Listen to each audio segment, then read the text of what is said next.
talking about Gusbourne, it's a very young company if you compare it to other wine companies or sparkling wine companies. But when was it founded? So we planted our first vines in 2004.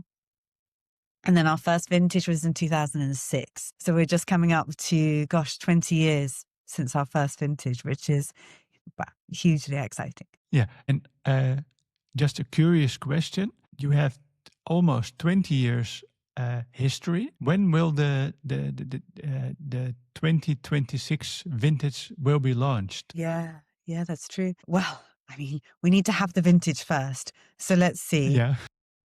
Let's see what next summer is like. But I suppose, if all goes well, then the grapes will be harvested September, October time next year. Fast fermentation. Of course, if you go to the winery now, all the wine is in tank and barrel and waiting to be blended. So blending normally happens in the spring the following year, and then bottling in the early summer. And then let's say 3 years on lees. So I would say probably at least 2030. Well, mark your calendars, put it in your agenda, 2030, the 20 years anniversary of Gusbourne will be celebrated if all go well, but we'll see.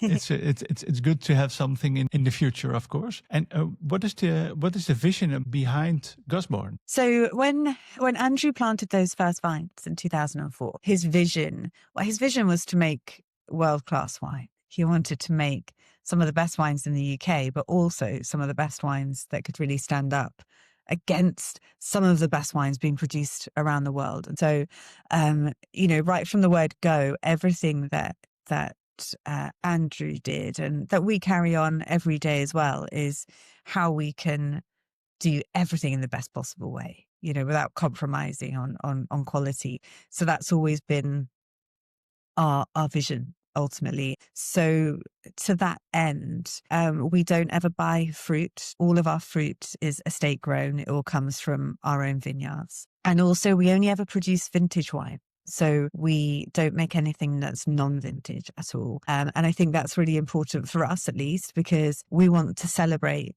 our vineyards and really, I think, showcase a snapshot of time in the sense of where these grapes came from and in which year. It's been so fascinating over the last 2 decades to look at these vintages, each of them different, and yet each of them with something kind of special and with a Gusbourne feel to the wines. But it's lovely now to be able to go back along those vintages and look at, warmer years or cooler years and how they age and how they develop, which is great.